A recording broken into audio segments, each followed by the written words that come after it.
warahmatullahi wabarakatuh. Alhamdulillahirabbil alamin. Alhamdulillahilladzi anzala sakinata fi qulubil mu'minin liyazdadu imanahum ma'a imanihim. Asyhadu an la ilaha illallah wa asyhadu anna Muhammadan abduhu wa rasuluh. La nabiyya ba'dah. Allahumma shalli ala Muhammad wa ala ali Muhammad kama shallaita ala Ibrahim wa ala ali Ibrahim innaka Hamidum Majid. Puji syukur marilah kita panjatkan kehadirat Allah Subhanahu wa taala yang telah memberikan kita nikmat iman, Islam dan kesehatan hingga pada malam hari ini kita dapat hadir bersama di forum pengajian Ranting Istimewa Muhammadiyah Sudirman pada kesempatan malam hari ini. Dan merupakan hal yang luar biasa juga kita insya Allah senantiasa mendapatkan keberkahan dari Allah Subhanahu wa taala pada malam hari ini. Bapak Ibu sekalian, mohon izin kami sampaikan susunan acara kita pada malam hari ini, pengajian dan diskusi mengenai leadership. Yang pertama pembukaan, kemudian diikuti oleh pembacaan ayat suci Al-Qur'an, dan kemudian dilanjutkan oleh sambutan oleh Ketua PRIM, Pimpinan Ranting Istimewa Muhammadiyah Sudirman, Bapak Insinyur Haji Agus Jamil. Dan kemudian dilanjutkan dengan acara inti yaitu pengajian dengan tema Islamic Leadership for Organization Effectiveness, dan dilanjutkan dengan tanya jawab dan diakhiri dengan penutup. Harapan kami sebelum jam 21.30 atau jika sekiranya ini diskusi akan berlangsung dengan cukup ramai, nanti insya Allah kita bisa sampai jam 10 malam. Moga-moga tidak mengganggu istirahat Bapak Ibu sekalian, dan ini menjadi malam yang sangat bermakna bagi kita semua dalam sharing dan berdiskusi bersama. Marilah selanjutnya kita buka pengajian kita pada malam hari ini dengan membaca basmalah bersama-sama. Bismillahirrahmanirrahim. Dan selanjutnya pembacaan ayat suci Al-Quran yang akan disampaikan oleh saudara kami, Bapak Zaini Rosyid. Waktu dan tempat kami persilakan. Terima kasih Mas Wid. Assalamualaikum warahmatullahi wabarakatuh. Waalaikumsalam.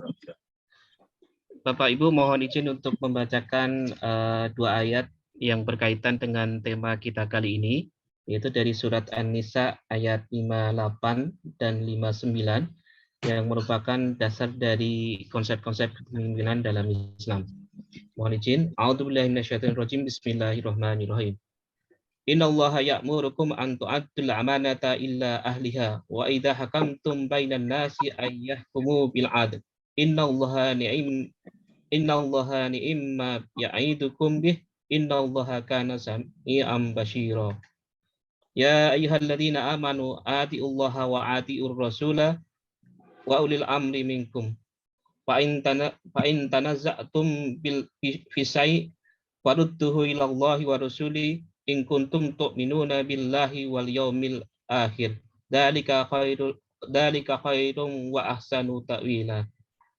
Yang artinya Bapak Ibu, sesungguhnya Allah menyuruh kamu, sesungguhnya Allah menyuruh kamu menyampaikan amanah kepada yang berhak menerimanya, dan menyuruh kamu apabila menetapkan hukum di antara manusia supaya kamu menetapkan dengan cara yang adil.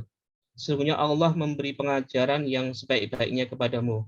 Sesungguhnya Allah adalah maha mendengar lagi maha melihat. Hai orang-orang yang beriman, taatilah Allah dan taatilah Rasul-Nya, serta ulil amri di antara kamu. Kemudian, jika kamu berlainan pendapat tentang suatu hal, maka kembalikanlah ia kepada Allah dalam kurung Al-Quran dan Rasul atau sunnahnya. Jika kamu benar-benar beriman kepada Allah dan hari kemudian, yang demikian itu lebih utama bagimu dan lebih baik akibatnya. Demikian Bapak Ibu terkait pembacaan Al-Quran untuk konsep-konsep kepemimpinan dalam Islam yang disebutkan dalam surat An-Nisa ayat 58 dan 59. Terima kasih.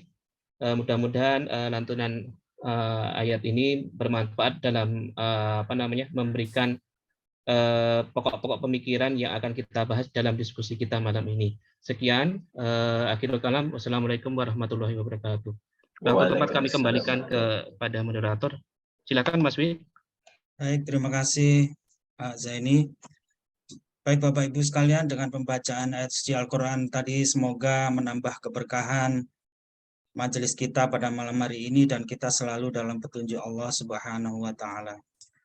Selanjutnya sambutan oleh Ketua PRIM Bapak Insinyur Haji Agus Jamil MSc.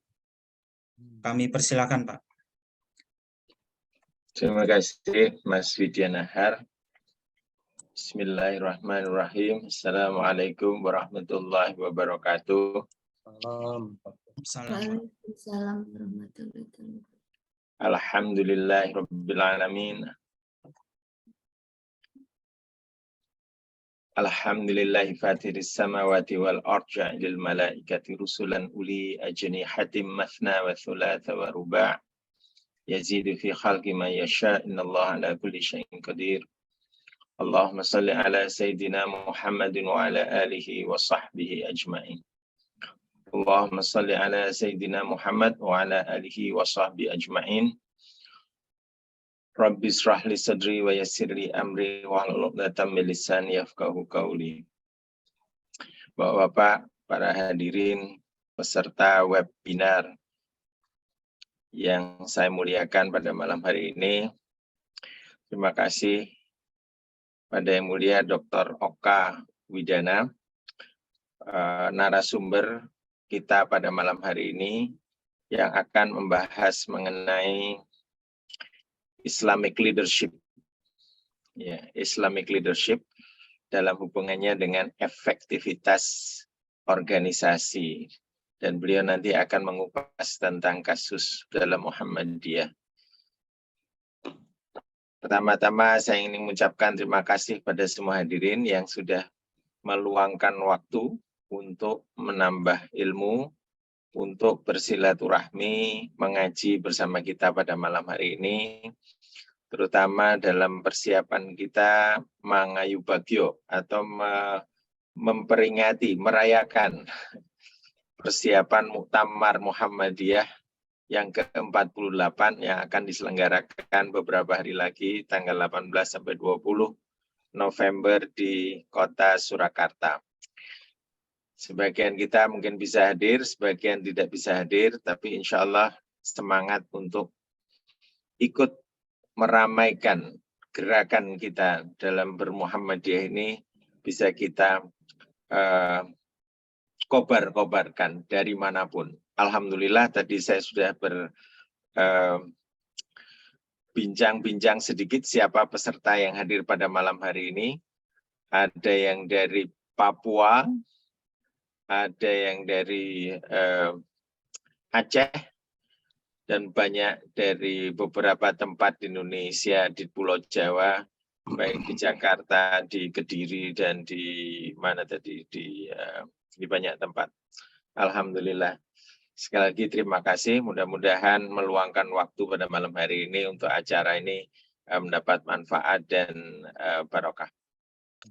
Sebelum saya sampaikan waktunya untuk Pak Oka, saya ingin memberikan sedikit perkenalan mengenai ranting istimewa Sudirman, atau dipanggil PRIM, ya, pengurus ranting istimewa Muhammadiyah Sudirman, yaitu ranting yang tidak secara geografis berdomisili di kawasan Sudirman, Jakarta, tetapi kita adalah satu komunitas anggota Muhammadiyah yang diakui resmi sebagai ranting yang anggotanya adalah para pekerja yang bekerja di kawasan segitiga emas di Jakarta ini, yaitu di antara Jalan Sudirman, Jalan Tamrin, Jalan Gatot Subroto, Kuningan, dan sekitarnya.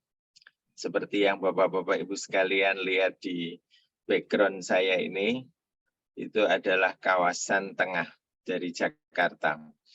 Alhamdulillah kita sudah berjalan 2 tahun dan beberapa aktivitas sudah kita laksanakan.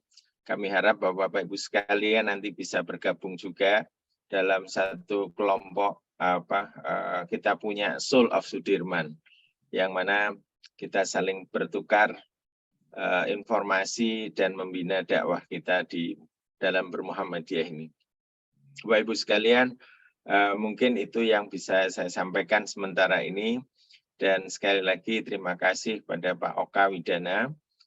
Beliau adalah wakil ketua dari Ranting Istimewa Sudirman ini, dan kebetulan beliau juga adalah senior eksekutif di satu bank swasta internasional yang ada di kawasan ini. Demikian juga ini Pak Widya Nahar adalah senior eksekutif di satu BUMN di kawasan Sudirman ini. Baik, terima kasih kepada semuanya yang hadir dan para penyelenggara pada malam hari ini. Selamat mengikuti webinar. Terima kasih. Assalamualaikum warahmatullahi wabarakatuh.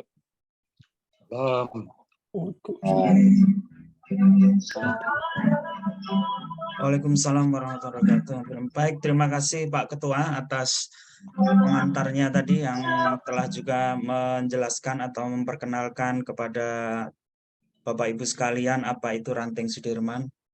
Dan tanpa berpanjang kata lagi, kita menginjak kepada acara inti dari pengajian kita dengan tema Islamic Leadership for Organization Effectiveness. Nanti dalam kira-kira 30 menit ke depan, Pak Oka Widana akan menyampaikan materinya mengenai masalah ini. Dan sedikit sebagai semacam pengantar juga yang Bapak Ibu ketahui juga, jamaah ketahui bahwa Muhammadiyah sebentar lagi menyelenggarakan muktamar, dan kami sebagai salah satu ranting di antara ribuan ranting yang dimiliki oleh Muhammadiyah, ribuan atau puluhan ribu ya mungkin ada yang dapat datanya, bahwa kami tentu ingin mengayu Bagio sebagai salah satu bagian dari keluarga besar. Dan salah satu aspek penting di tahun saat ini tentu kita lihat bahwa Muhammadiyah telah mengalami kemajuan yang sangat luar biasa di dalam maupun di luar negeri. Kemudian ada amal usahanya tersebar dan tumbuh begitu luar biasa, dari rumah sakit, sekolah, universitas, perguruan tinggi, dan juga ada cabang dan ranting istimewa di luar negeri ya. Mungkin sudah sampai belasan atau bahkan mungkin puluhan cabang istimewa Muhammadiyah di berbagai belahan dunia, dan bahkan juga sudah memiliki amal usaha. Dan kita lihat juga pertumbuhannya mirip-mirip seperti kalau kita bicara perusahaan yang mengalami konglomerasi. Tentu ini sebuah perkembangan yang luar biasa, dan ada challenge, ada tantangan di situ. Ada hal-hal terkait dengan bagaimana sebuah organisasi itu dijalankan oleh pemimpin kita. Dalam hal ini 13 pemimpin, atau yang dengar-dengar mungkin 17 ya, yang nantinya akan menjalankan kepemimpinan kolektif kolegial.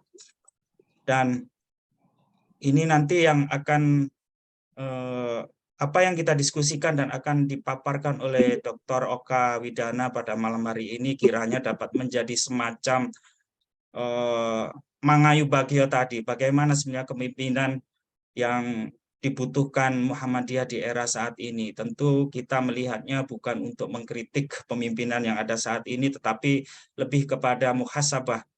Apakah model kepemimpinan kita saat ini sudah cukup efektif, atau misalnya kurang efektif? Apa kira-kira yang bisa diimprove dengan memperhatikan organisasi-organisasi lain seperti organisasi bisnis yang ada, organisasi non-profit yang lain. Nah, expert kita pada malam hari ini tadi sudah disampaikan oleh Pak Ketua, ialah Dr. Oka Widana. Beliau memang pakar strategic management dan juga lebih dari 25 tahun di industri perbankan. Dalam hal ini tentu masalah korporasi menjadi makanan beliau sehari-hari, dan itu beliau belakangan ini juga sepertinya makin aktif sebagai seorang akademisi. Nah, ini mungkin pengantar saya yang kiranya tidak mengurangi atau melebih-lebihkan apa yang menjadi kompetensi dari Pak Oka Widana. Mohon maaf, langsung saja kami persilakan Pak Oka untuk dapat menyampaikan materinya. Baik, terima kasih. Bismillahirrahmanirrahim. Assalamualaikum warahmatullahi wabarakatuh. Waalaikumsalam warahmatullahi wabarakatuh. Alhamdulillahirrahmanirrahim. Salatu wassalamu ala asrofil anbiya'i wal mursalin Muhammadin wa ala alihi wa sahbihi ajmain. Asyhadu an la ilaha illallah wahdahu la syarika lah wa asyhadu anna Muhammadan abduhu wa rasuluh. Pak Ketua, Pak Sekretaris, para senior di Prim Sudirman, teman-teman saya, rekan-rekan semua yang hari ini, malam ini sempat hadir. Terima kasih sebelumnya karena waktu yang diberikan kepada saya untuk menyampaikan semacam tadi sudah disampaikan oleh Mas Wid, semacam muhasabah. Tapi Mas Wid ini luar biasa ya. Saya belum pernah menyampaikan materinya kepada beliau, tapi beliau sudah tahu kira-kira materi saya ini mengenai apa. Mungkin karena setiap hari diskusinya mengenai ini ya. Jadi ya memang kalaupun nanti ada semacam kritik, tapi ini adalah dari seorang akademisi, tidak bermaksud apa-apa, hanya bahwa dari seorang anggota saja yang bicara ingin melihat organisasi yang dimilikinya, organisasi yang merasa bagian dari organisasi tersebut, ingin bagaimana caranya agar lebih baik, lebih maju ke depan, dan tentu saja dalam bahasa manajemen strategik, itu biasa kita sebut sebagai lebih sustain. Memang bicara sustainable ini bagi Muhammadiyah yang sudah umurnya di atas 100 tahun juga kayaknya ditanyakan juga ya, mau sustain apa lagi udah 100 tahun lebih. Ya sustain dalam pengertian bahwa bisa lebih baik, lebih bagus dari yang sekarang, 2-3 kali lipat lebih hebat dari sekarang, dan tentu saja banyak hal yang kalau misalnya lebih baik dari sekarang, tentu nanti manfaatnya, impact-nya bagi masyarakat, bagi bangsa dan negara, dan terutama bagi umat akan jauh lebih baik. Oke, saya akan membawakan ini dalam bentuk presentasi karena saya seorang akademisi. Materi saya ini saya harap sebagai masukan saja ya, dan tentu nanti akan menjadi bagian diskusi yang menarik, dan tentu karena saya akademisi tentu tidak akan berhenti sampai di sini.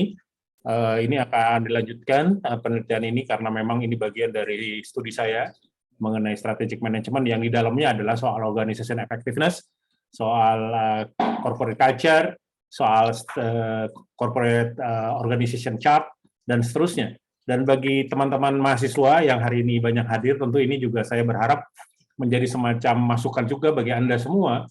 Kalau nanti misalnya Anda mau nulis ujian materi untuk tugas akhir, ini adalah juga materi yang menarik. Dan ini saya kira di ITB Ahmad Dahlan belum pernah menjadi bahan penulisan tesis ya mengenai organisasi, organization effectiveness, mengenai corporate culture, dan hal-hal yang terkait dengan ini. Baik, saya akan usahakan untuk memulai ini dengan bahan materi presentasi yang saya punya, dan akan saya coba untuk membahasnya dengan sedikit lebih cepat, karena pada dasarnya materi ini teman-teman semua, Bapak Ibu, materi ini tadinya adalah materi presentasi, materi untuk workshop ya, workshop leadership workshop.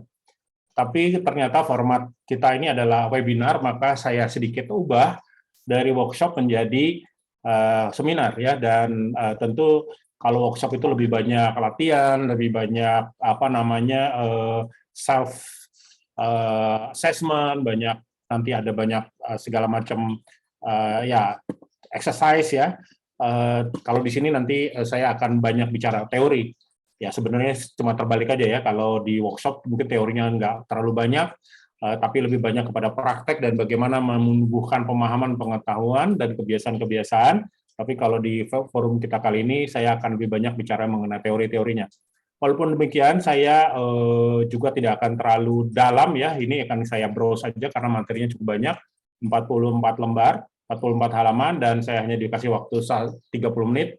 Jadi ini saya akan bahas cepat saja. Nanti ada beberapa materi yang akan saya sedikit perdalam, tapi secara umum ini akan lumayan cepat. Nanti saya kira pertanyaan kita diskusi, kita adakan di sesi khusus untuk diskusi supaya materinya bisa diselesaikan. Oke, jadi topik kita hari ini adalah mengenai leadership dan effectiveness, dan kemudian saya akan menukik untuk membahas mengenai bagaimana leadership di Muhammadiyah yang menurut saya bukannya tidak baik, bukannya tidak atau kurang baik, karena bagaimanapun Muhammadiyah, nanti saya bisa berikan datanya bahwa Muhammadiyah adalah salah satu organisasi terbesar di Indonesia, walaupun saya tidak berani bilang bahwa ini organisasi terbesar di dunia, tetapi dengan sebesar itu dan kemudian ada beberapa dalam tanda petik kelemahan dalam organisasi,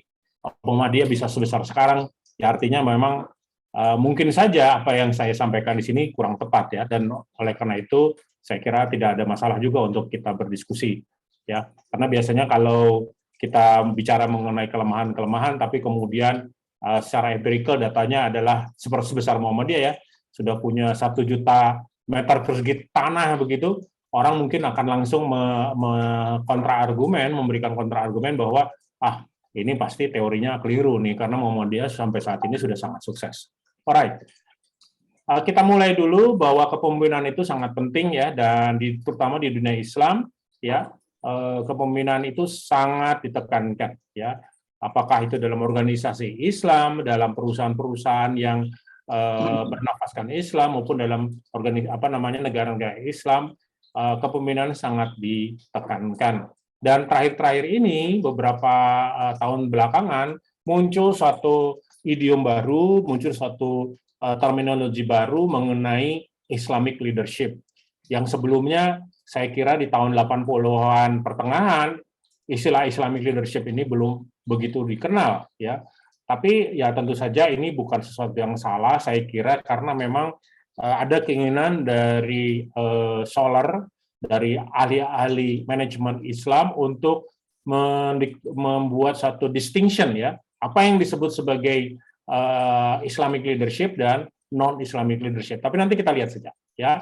Kemudian bahwa ternyata kalau kita lihat, dan ini menurut penelitian yang sudah saya baca ya, beberapa penelitian, saya hanya kasih resumenya di sini, bahwa ternyata banyak sekali leader-leader yang beragama Islam, Muslim leader itu ternyata melaksanakan atau menjalankan sistem kepemimpinannya, prinsip-prinsip kepemimpinannya itu menggunakan conventional management leadership ya. Jadi karena kalau menurut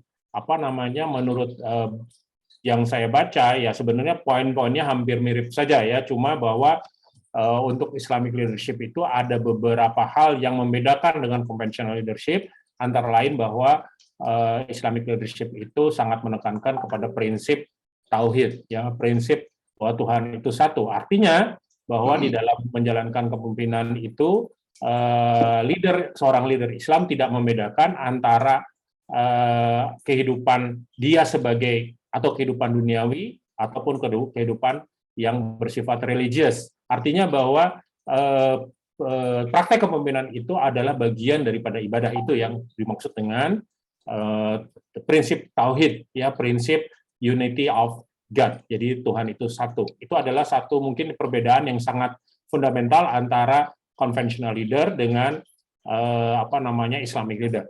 Kemudian ada juga istilah mengenai bahwa Islamic leader itu menyangkut mengenai apa yang disebut sebagai ethical leadership, ya. Tapi belakangan ini saya lihat perkembangannya bahwa di dunia non-Muslim, jadi conventional leader, kalau boleh saya sebutkan demikian, itu perhatian mengenai etika juga sudah mulai tumbuh, dan justru banyak teori-teori mengenai etika lahir dari sana, ya. Walaupun di dalam Islam itu etika atau biasa kita sebut sebagai akhlak itu adalah bagian integral dari ajaran Islam. Jadi mestinya kalau kita bicara etika itu sama dengan kita bicara akhlak, dan saya kira ethical leadership atau leadership yang sesuai dengan akhlak Islam, saya kira itu tidak merupakan sesuatu yang asing bagi kita, dan oleh karena itu seorang pemimpin Islam itu seharusnya otomatis adalah seorang pimpinan yang berakhlak atau seorang pimpinan yang beretika.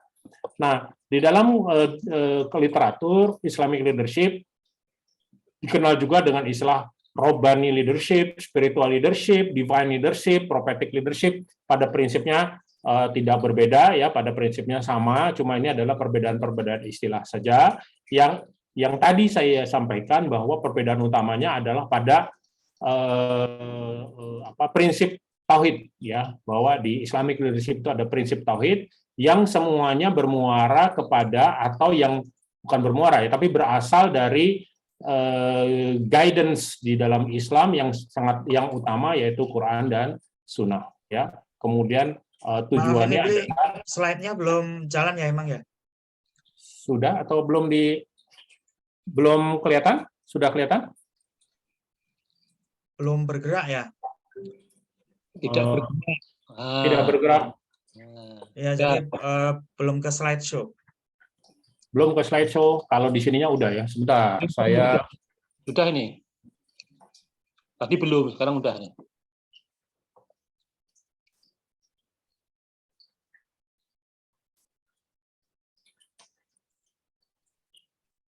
Mungkin bisa di stop share dulu, baru di slideshow, baru di share.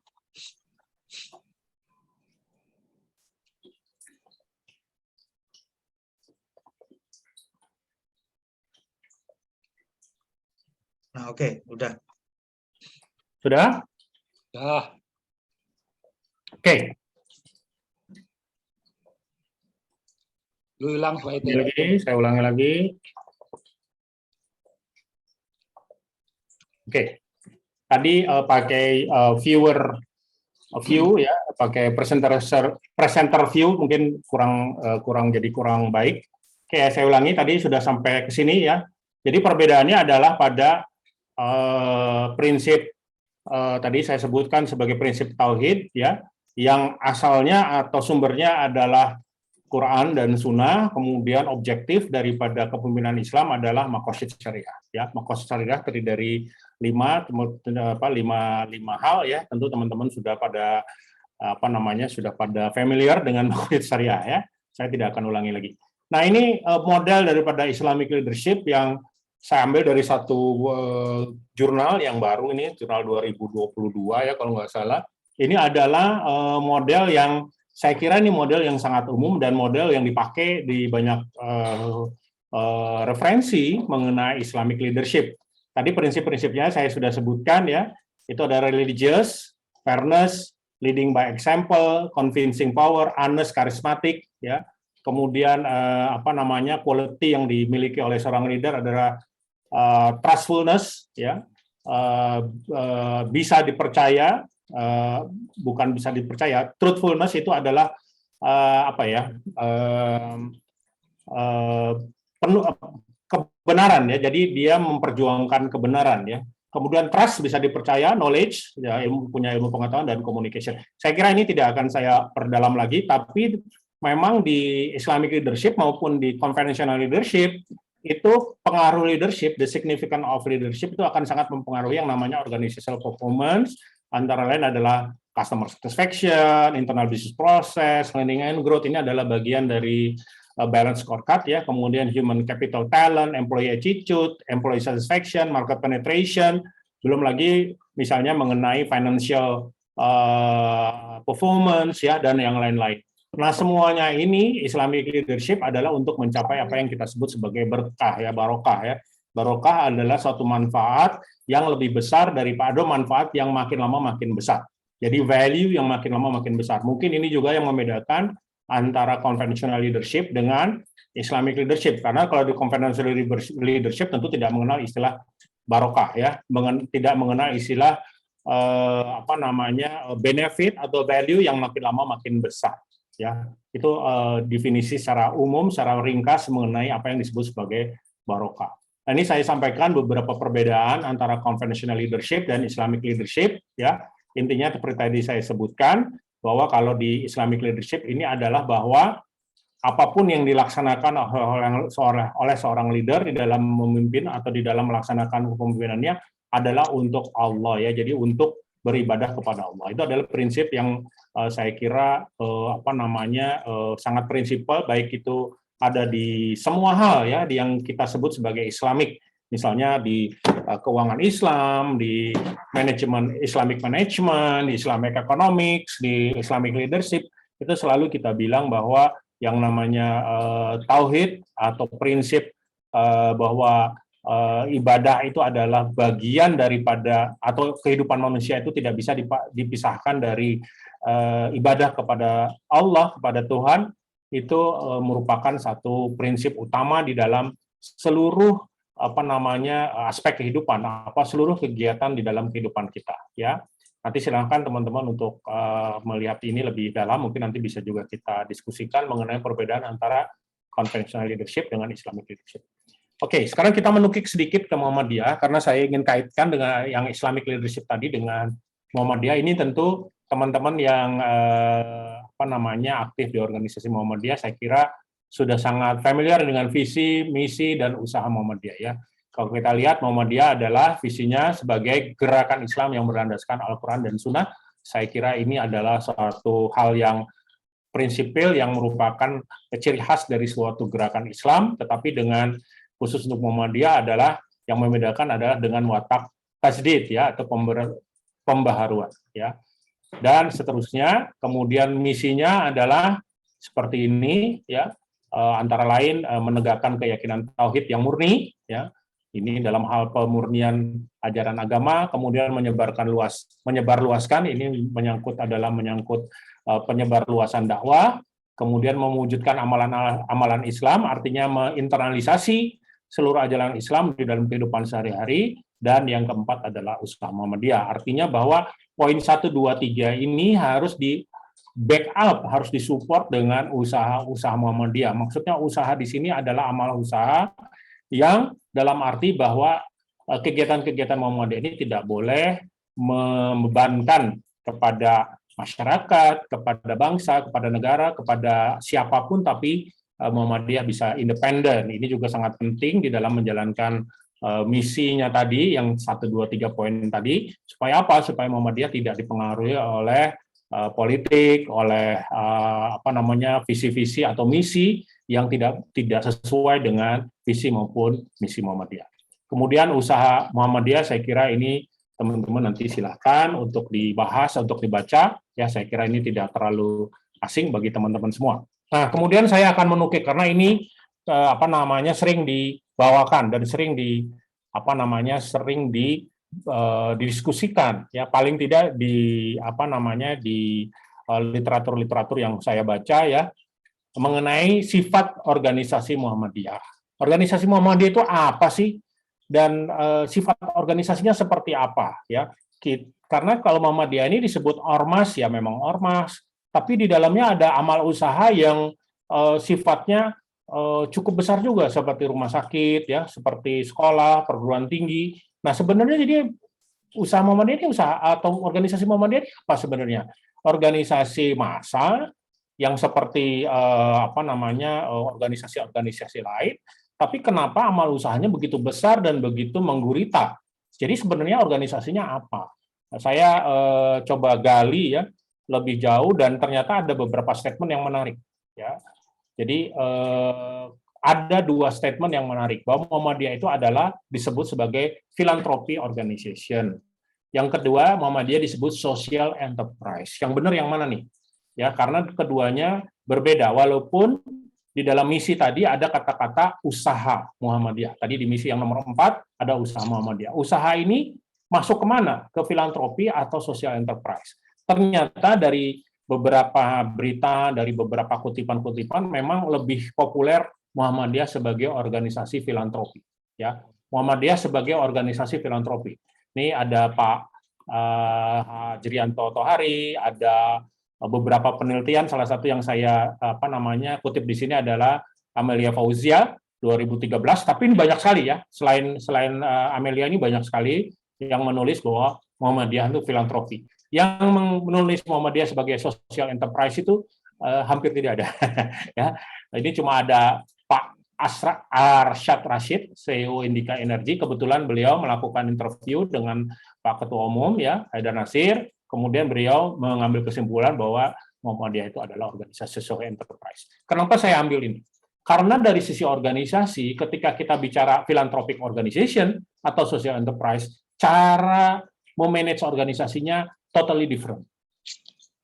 Ya, totally different. Kalau kita bicara filantropi, cara memanage organisasinya, ya organisasi filantropi. Kalau social enterprise, kita harus melihat secara organisasi social enterprise. Apa yang disebut sebagai filantropi? Filantropi itu adalah love of humanity.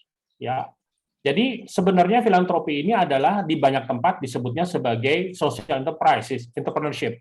Tapi menurut saya ini adalah suatu yang berbeda sama sekali, karena filantropi itu lebih memfokuskan diri dengan, atau lebih memfokuskan gerakannya dengan donation. Kalau di kita ya mungkin lebih dekat dengan infak sodako. Ya, jadi filantropi ini adalah gerakan-gerakan yang dibiayai, gampangnya adalah gerakan-gerakan yang berbasiskan infak dan sodako.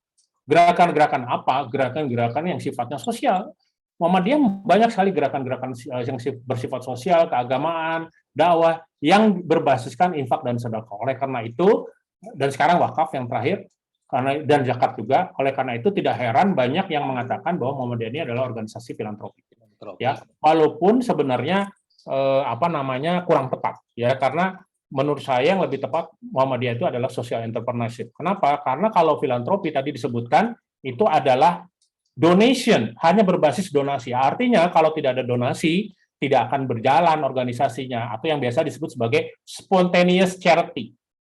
Ya, jadi pure giving, relieving. Jadi hanya memberikan tanpa dia melakukan gerakan-gerakan yang dilaksanakan oleh organisasi-organisasi filantropi ini tidak akan menghitung mengenai impact-nya. Jadi bagi mereka impact tidak terlalu penting. Yang penting adalah bahwa banyak gerakan, banyak kegiatan. Impact kepada sosial itu tidak terlalu diukur. Yang penting gerakannya banyak. Yang penting gerakannya atau amalnya banyak. Ya, jadi impact-nya apakah ini nanti bermanfaat, berkelanjutan, kalau sekarang istilahnya empowering, itu tidak terlalu dipentingkan oleh gerakan-gerakan filantropi. Sebaliknya social entrepreneurship itu bukan sekedar charity, tapi di situ ada sustainability. Jadi tidak mungkin pertama kali dia akan berbasis charity, akan berbasis donasi, tapi setelah itu dia akan berusaha untuk mandiri. Itu perbedaan antara filantropi dan social entrepreneurship. Kemudian social entrepreneurship ini sangat mementingkan dampak. Sangat mementingkan dampak. Dan oleh karena itu, mereka akan di-manage secara business-like approaches. Jadi, cara memanagenya sama dengan cara memanage perusahaan. Nah, ini yang membedakan antara filantropi dan social entrepreneurship. Filantropi itu seperti apa? Seperti misalnya yayasan yang dikelola oleh pendiri Microsoft. Ya, itu gerakannya sangat besar sekali, bahkan itu adalah yayasan yang terbesar di dunia. Tapi dia tidak terlalu memikirkan mengenai impact-nya. Jadi dia memberikan beasiswa atau memberikan pinjaman kepada organisasi-organisasi sosial, dia tidak terlalu berpikir mengenai impact. Ya, jadi pokoknya gerakannya sebanyak mungkin. Sedangkan social entrepreneurship, contohnya apa? Contohnya ya Muhammadiyah ini. Contohnya Muhammadiyah ini, yaitu gerakan di mana sangat mementingkan dampak dan sangat mementingkan sustainability. Karena apa? Karena kita tidak ingin bahwa Muhammadiyah ini, gerakan ini atau terus membebani masyarakat, ya. Justru kita harus bisa memberikan benefit seluas-luasnya, ya. Jadi itulah yang membedakan gerakan Muhammadiyah dengan gerakan filantropi, ya. Jadi kalau disebut Muhammadiyah sebagai philanthropic organization, menurut saya tidak tepat by definition, ya, tidak tepat by definition. Apa itu social entrepreneurship? Saya ingin membahas sedikit mengenai social entrepreneurship. Intinya adalah usaha atau perusahaan. Jadi ini social entrepreneurship. Entrepreneurship tentu adalah kewirausahaan sosial. Jadi kewirausahaan sosial adalah intinya gerakan sosial yang di-manage dengan prinsip-prinsip bisnis. Ya. Gerakan sosial yang di-manage dengan prinsip-prinsip bisnis. Nah, dia biasanya fokus kepada community. Ya, jadi dia fokus kepada community. Apa saja gerakannya ini banyak sekali, ya. Poverty reduction, child right restoration, access to healthcare. Ini kayaknya semua dia ada di Muhammadiyah, ya. Sampai microfinancing, sustainable energy resource mungkin belum ada, ya. Women empowerment, ini teman-teman yang dari sarjana desa, ini semua dikerjain ini. Ya, jadi gerakan-gerakannya tentu lebih, menurut saya lebih cocok disebut sebagai social enterprise. Dan oleh karena itu basis asumsi bahwa Muhammadiyah sebagai social enterprise ini akan saya elaborate lebih lanjut, yang kemudian nanti akan kita bisa identifikasi organisasi yang cocok untuk sebagai social enterprise itu seperti apa. Ini karakternya saya kira ini akan saya lewatkan saja ya. Kemudian apakah social entrepreneurship itu penting labelnya ya. Jadi kalau saya perusahaan social entrepreneurship penting nggak? Ternyata ada yang bilang penting, ada yang bilang nggak. Tapi Muhammadiyah ternyata penting bagi Muhammadiyah karena Muhammadiyah itu pernah dalam rangka undang-undang ombudsman itu sedang mencari license ya, izin sebagai organisasi social entrepreneurship. Karena apa? Nanti akan mendapatkan kemudahan dalam hal perpajakan. Jadi bagaimanapun label sebagai social entrepreneurship, kategori sebagai social entrepreneurship itu penting ya. Ini karakternya seperti yang tadi saya sudah sebutkan di depan, ini lebih spesifik lagi, apa sih yang dimiliki oleh sebuah organization social entrepreneurship. Misalnya change agent in social sector, Muhammadiyah banget ini. Adopting a mission to create and sustainable social value. Terus sampai ke bawah, saya kira ini semua sama ya.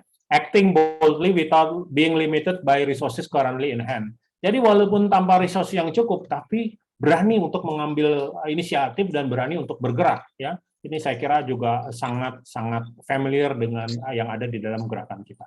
Ya. Nah, social entrepreneurship itu adalah bentuk sebenarnya dari satu perusahaan ya, jadi enterprise ya. Cuma dia ada di tengah-tengah. Dia itu bukan commercial business, tapi juga bukan charity ya. Karena apa? Karena dia bisa saja profit oriented ya. Social enterprise itu bisa profit dan bisa non profit. Yang dimaksud profit sama non profit apa? Profit itu artinya dia boleh mengambil keuntungan, tapi keuntungannya dipakai untuk membesarkan bisnisnya. Jadi keuntungannya tidak diambil kemudian dijadikan dividen, tidak ya. Tapi keuntungannya itu ditanamkan kembali ke dalam bisnisnya sehingga bisnisnya makin lama makin besar.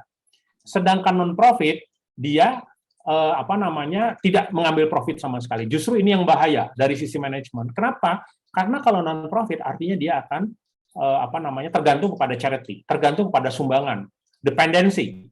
Ya, dia justru akan dependensi. Justru yang profit organization ini dia akan sustain. Karena apa? Karena dia bisa berdiri sendiri, bisa membiayai kegiatannya sendiri, dan terus-menerus membuat dampaknya menjadi besar. Ini saya kira orang-orang yang terkenal di dalam dunia modern sebagai social enterprise ya. Jadi kok C namanya Blake Myosky ya, ini kok jadi C. Salah ya. Blake Myosky ini yang membuat atau menginisiasi gerakan One Shoes for One Shoes. Jadi kalau kita beli satu sepatu yang lain itu gratis diberikan kepada rakyat di Amerika Selatan. Hanya gerakan gitu aja dianggap sebagai salah satu pionir di dalam social enterprise. Ini Muhammadiyah ya, ini kita tahu semua. Tadi saya bilang asetnya 1 juta meter persegi, ternyata 20 juta meter persegi. Jadi Muhammadiyah ini adalah largest social enterprise in the world menurut saya ya. TK-nya ada 4.000, sekolah dasarnya 2.600 dan seterusnya. Ya, jadi sangat besar sekali. Target market saya kira saya lewatkan semua ya. Kemudian ini penting ya. Marketing approach to social enterprise and philanthropy community wants not need. Jadi seorang atau suatu organisasi enterprise, social enterprise itu secara teori sebenarnya tidak boleh atau kurang bagus kalau dia membiayai needs yang harus dia membuat program-program yang sesuai dengan kebutuhan. Justru yang harus dilakukan adalah sesuai dengan kemauan ya, bukan needs tapi wants ya. Nanti kita bisa diskusikan lebih lanjut ya. Nah, funding bagaimana dengan funding? Ya, ada grant funding, ada investment, ada crowdfunding ya. Kemudian model-model yang lain seperti loan guarantee, quasi-equity debt, pooling, social impact bond, ini saya kira nanti teman-teman bisa diskusikan lebih lanjut ya. Kalau dari sisi social enterprise, Islamic social entrepreneurship gimana? Intinya social entrepreneurship itu adalah inherent dengan ajaran Islam. Intinya itu ya. Banyak sekali ayat-ayat di dalam Quran, ini saya cuplikan banyak sekali ya, ada berapa ini? Ada 9 ya, paling tidak poin-poin yang kita bisa ambil ya di dalam Al-Quran yang merupakan Al-Quran dan hadis yang merupakan prinsip-prinsip dari social entrepreneurship. Ya, saya lewatkan terus. Bagaimana fundingnya? Kalau untuk Islam lebih banyak di zakat, wakaf, sedekah, hibah, qard hasan dan beberapa model yang lain seperti sukuk, crowdfunding platform, Islamic venture capital, mudarabah, musyarakah dan yang lain-lain. Oke, ini yang example of Islamic Social Entrepreneurship di tempat lain ya, ada Goodgate, Glowwork, Soktel, ini banyak sekali teman-teman ya. Oke, sekarang leadership. Leadership di dalam social enterprise. Karena tadi saya bilang Muhammadiyah ini adalah social entrepreneurship, maka kita lihat kalau social enterprise, maka kita lihat model leadership yang cocok di social enterprise itu seperti apa. Ternyata yang cocok ini nih, ethical leadership, transformational leadership, dan empowering leadership. Ethical leadership adalah leadership yang berbasis etika, ya, leadership yang berbasis akhlak. Transformational leadership, leadership yang berbasis inspire. Jadi pemimpin itu harus memberikan inspirasi, ya, memberikan inspirasi, memberikan wisdom, memberikan atau memimpin dengan vision, ya. Ini adalah transformational leadership. Kemudian empowering leadership adalah leadership yang mencerahkan, ya, yang mengempower, yang memberikan memberikan jalan kepada anggotanya untuk lebih lebih bisa mandiri. Ya, inilah leadership yang cocok bagi social entrepreneurship. Ini semua ada di Muhammadiyah. Masalahnya itu. Dan ternyata setelah penelitian, beberapa penelitian menyebutkan bahwa leadership yang justru dibutuhkan oleh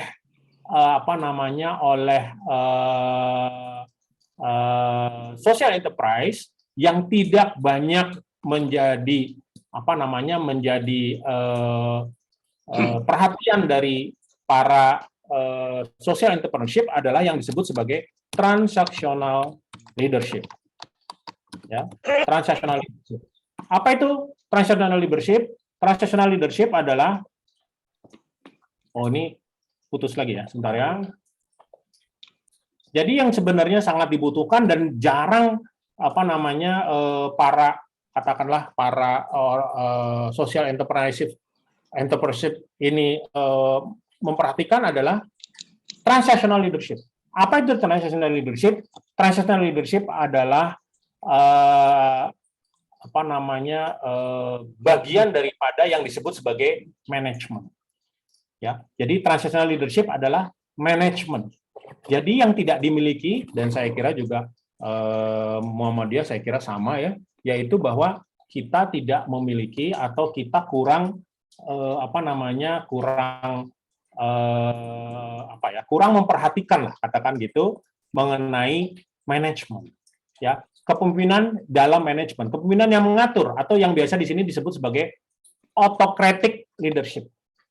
Ya, autocratic leaders are often described as tough-minded and dominant leader who assume full responsibility for decision making and policy. Jadi leadership yang mengatur organisasi. Kalau tadi kan ethical, dia memberikan contoh. Transformational, dia memberikan inspirasi. Empowering, dia memberikan jalan untuk anggotanya untuk lebih mandiri. Tapi yang mengatur organisasi secara ini yang jarang dimiliki oleh social entrepreneurship. Jadi least desirable style. Jadi yang tidak dimiliki. Nah, transactional leadership, jadi inilah yang menurut saya secara umum tidak dimiliki oleh organisasi social entrepreneurship dimanapun, ya, dimanapun. Jadi manajemen, intinya adalah manajemen. Ya. Dan apa saja sih yang harus dikerjakan oleh seorang manajer dalam social entrepreneurship? Ya, pada intinya adalah ini, building a management team, delegation and succession, balancing and integrating personal and professional development. Jadi sama aja sih dengan organisasi-organisasi yang lain. Tapi khusus untuk social entrepreneur memang ada 4 hal ini. Building a management team, bagaimana membentuk tim management, kemudian delegasi dan succession, bagaimana soal pembagian kewenangannya, dan bagaimana nanti soal suksesi kepemimpinan, kemudian bagaimana mengintegrasikan antara responsibility, ya, dan kewenangan dan tanggung jawab, ya, dan bagaimana menyelesaikan konflik.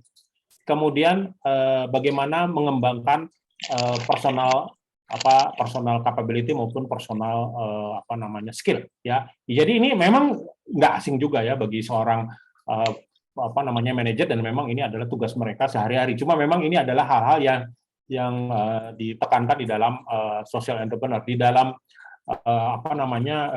materi workshop saya ini adalah 4 ini ya, yang ditekankan ya. Jadi building management team, delegation and succession, balancing integrating, personal and professional development. Maaf please, slide-nya sepertinya ini lagi tidak di mode slideshow lagi. Oh, oke, Yang diulang lagi. kelihatan baru di 27 tadi. 27 ya, sebentar. Balik lagi.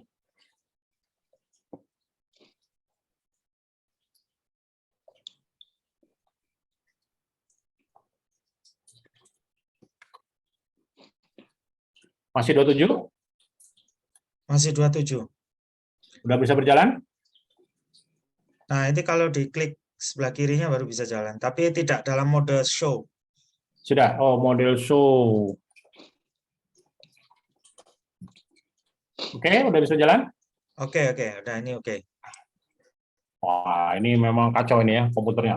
Oke, saya tidak ulangi, nanti aja untuk discussion ya. Jadi ini ada beberapa hal yang challenge untuk suatu organisasi di di social enterprise. Ada building management team ya.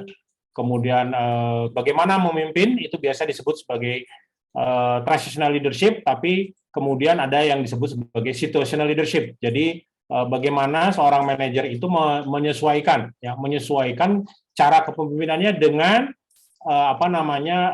cycle daripada organisasi. Jadi ketika dia organisasinya dalam kondisi katakanlah belum terlalu alignment-nya belum terjadi, apa yang harus dilakukan. Kemudian ketika alignment-nya sudah mulai terjadi, apa yang dilakukan. Dan ketika organisasinya itu sudah mulai menurun lagi, apa yang harus dilakukan. Jadi ini disebut sebagai situational leadership ya. Misalnya di organisasi yang alignment-nya atau di dalam organisasi itu konsolidasi, koordinasi belum terjadi, maka dia harus melakukan apa yang disebut sebagai directing. Ya, jadi cara mengorganisasinya harus directing, harus penuh dengan instruksi-instruksi.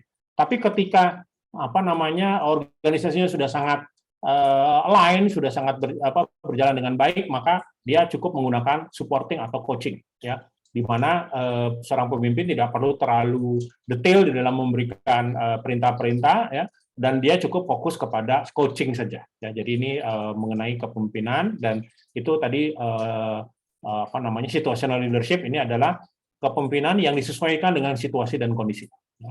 Oke. Nah, ini perbedaan antara Islamic management dan conventional management ya. Saya juga tidak akan terlalu banyak membahas di sini, tapi intinya adalah bahwa Islamic management itu menempatkan ya, sama ya, prinsip utamanya adalah mengenai unity of God ya. Jadi tauhid ya, menempatkan segala sesuatunya sesuai dengan ajaran Islam, menempatkan segala sesuatunya merupakan pengejawantahan atau implementasi dari ibadah ya. Jadi apapun yang kita lakukan karena kita tahu bahwa ini adalah bagian ibadah, maka tidak boleh katakanlah misalnya merugikan orang lain ya. Maka tidak boleh misalnya merusak. Maka tidak boleh misalnya melakukan penipuan, korupsi dan seterusnya ya. Begitu kita sadar bahwa apapun yang kita lakukan ini adalah ibadah, maka tidak mungkin kita akan melakukan hal-hal yang dilarang. Itu sudah pasti. Jadi kita tidak lagi bicara mengenai ethical leadership karena sesuatu yang merupakan merupakan suatu hal yang otomatis ya. Walaupun ini sama aja ya, ethical leadership adalah dia menjalankan segala sesuatunya sesuai dengan etika. Tapi ketika dia menjalankan, dia harus penuh kesadaran dan dia harus memilih, saya mau menjalankan yang etik atau tidak etik. Tapi kalau kita di dalam prinsip Islam, kita tidak punya pilihan kecuali menjalankan sesuai dengan ajaran Islam ya. Karena begitu kita keluar dari itu, maka itu bukan lagi Islamic leadership atau Islamic management, as simple as that. Oke, ini ada beberapa, saya kira nih teman-teman yang mau jadikan tesis boleh nih ya. Karena ini saya kasih beberapa poin yang membedakan antara Islamic management dan conventional management. Oke. Nah, sekarang kita lihat bagaimana dengan Muhammadiyah. Sekarang tadi saya bicara mengenai leadership di dalam social enterprise. Nah, sekarang Muhammadiyah sendiri bagaimana sih? Muhammadiyah melihat tantangan yang dihadapi oleh dirinya bagaimana? Ini saya ambil dari beberapa statement Pak Ketua Umum ya. Ini baru saja ada 2021 dan ada juga yang 2022. Tapi intinya mirip ya, yang disampaikan itu ada 4 ya. Pertama adalah soal revolusi sains abad 21 yang di sini kemudian terutama adalah soal internet, ya, soal medsos yang kemudian akan mempengaruhi behavior orang, mempengaruhi bagaimana cara kita berdakwah, ya. Kemudian multikulturalisme, ya. Ini adalah mengenai demokrasi, hak asasi manusia, pluralisme, persamaan, dan seterusnya. Termasuk juga di sini ada kebebasan, ya. Kemudian religious revitalization ini sebenarnya adalah bagian daripada kebangkitan agama-agama di dunia, ya. Karena menyangkut tadi revolusi saintis dan multikulturalisme. Kemudian banyak beberapa agama-agama, pemuka-pemuka agamanya berusaha untuk melakukan revitalisasi terhadap ajaran agamanya. Nah, bagaimana dengan Islam? Ya, tentu saja kalau orang lain revitalisasi, kita tidak boleh tinggal diam. Bukan berarti kita melakukan revitalisasi, karena Islam tidak pernah perlu direvitalisasi, tapi kita tidak boleh ketinggalan juga. Dan kemudian adalah adanya globalisasi. Ya, jadi 4 hal ini yang merupakan tantangan yang dihadapi oleh Muhammadiyah. Pak Haidar Nasir karena bukan seorang ekonom, bukan seorang yang memiliki background bisnis, maka dia tidak bicara bisnis. Maka dia tidak bicara mengenai usaha, ya. Dia bicara hal-hal yang beliau bicara mengenai hal-hal yang ya sesuai lah dengan background beliau, ya, sebagai seorang sosiolog, ya, yang bicara lebih kepada hal-hal yang sifatnya umum, ya, soalnya hal-hal yang sifatnya makro. Nah, kemudian yang menarik ini yang pernah dirumuskan oleh PWM Jawa Tengah, ya, mengenai tantangan yang dihadapi oleh Muhammadiyah, selain yang disampaikan oleh tadi Pak Haidar Nasir, ya, ini lebih detail dia mereka menyampaikannya, ya, mengalami kejumudan atau mandek. Kemudian Muhammadiyah masjubun ala Muhammadiyun, organisasi ditutupi oleh anggotanya karena kepentingan pribadi. Mundurnya militansi, melemahnya soliditas, ego sektoral dalam pengelolaan AUM, melemahnya gerakan dakwah, dualisme terhadap paham lain, menurunnya penguasaan ilmu agama, masih ada yang tidak taat dengan organisasi, lambannya melemahnya pengkaderan. 10 hal ini ada beberapa yang menyangkut bisnis, yang menyangkut usaha, ya, tapi yang lain adalah mengenai ideologi, ya, mengenai pandangan atau aspiration mengenai gerakan Muhammadiyah sebagai gerakan massa, ya. Nah, kemudian juga Pak Sekretaris juga bilang polarisasi politik yang disebabkan oleh menguatnya politik identitas. Kemudian ada Fauzan Amar ini bilangnya liberalisasi politik ekonomi dan ekstremisme beragama. Dari 3 ini yang saya kutip, ya, ini saya sudah beberapa hari mencari, ya, apa sih tantangan Muhammadiyah, bagaimana tokoh-tokoh Muhammadiyah bicara mengenai tantangan Muhammadiyah, semuanya bicara umum. Yang semuanya bicara umum, tidak menukik kepada mengenai mungkin karena dianggap bahwa Muhammadiyah sudah besar, ya, AUM-nya sudah sangat besar, maka tidak bicara lagi mengenai Muhammadiyah sebagai social entrepreneur, tapi hanya bicara mengenai Muhammadiyah sebagai organisasi massa. Ini mungkin menurut saya ada agak sedikit take it for granted juga, ya, mungkin, ya, karena dianggap Muhammadiyah udah besar, ya, sudah sustain, ya, organisasinya sudah AUM-nya sudah sustain, jadi mungkin fokusnya lebih kepada bukan lagi kepada Muhammadiyah sebagai social entrepreneur, tapi Muhammadiyah sebagai organisasi massa, ya, sebagai organisasi massa. Dan ini yang menurut saya mungkin agak sedikit berbeda, ya, dengan apa yang saya pahami, ya. Kemudian dari tantangan-tantangan tadi, apa yang diperlukan? Revitalisasi gerakan Muhammadiyah, ya, revitalisasi organisasi. Nah, tapi di revitalisasi keluar nih, revitalisasi kualitas amal usaha, revitalisasi gerakan perempuan, revitalisasi proses kaderisasi, revitalisasi tabligh, revitalisasi peran Muhammadiyah. Jadi walaupun tadi tantangannya tidak menyebut soal ekonomi, tidak menyebut soal amal usaha, tapi di revitalisasinya keluar, ya, hal-hal yang perlu diperbaiki, keluar mengenai kualitas amal usaha. Nah, sekarang saya mau bicara amal usaha. Bagaimana cara memperkuat amal usaha? Nah, di dalam organisasi, dan tentu saja organisasi mahasiswa Muhammadiyah sebagai organisasi massa, ya, kita lihat bahwa kita di dalam teori itu mengenal jenis-jenis organisasi. Ini ada organisasi functional organization, projectized project organization, matrix organization, composite organization, ini macam-macam jenis organisasi. Kemudian, nah, ini model organisasi yang kita punya, ya. Tidak detail karena saya nggak ada gambarnya, tapi kira-kira organisasi seperti ini, menurut saya ini organisasinya kompleks sekali, ya, kompleks sekali. Ada di sini ada majelis-majelis, kemudian ada lembaga, ada biro, ada badan, ya, ada ini di level pimpinan pusat, pimpinan wilayah, pimpinan daerah, pimpinan cabang. Ini kira-kira organisasinya modelnya serupa. Kemudian ada ortom-ortom. Letaknya AUM di mana? Letaknya AUM. Letaknya Aum saya dari sini nggak ketemu ya, tapi setelah saya cari-cari, oh letaknya Aum itu ternyata ada di bawah majelis-majelis. Ya, di bawah majelis-majelis. Nah, ini secara organisasi ini sebenarnya agak sulit untuk untuk ya sekarang bisa berkembang ya Aum ini ya.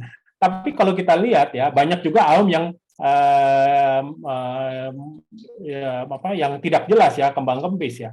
Mungkin malah lebih banyak yang kembang kempis daripada yang gede-gede ya.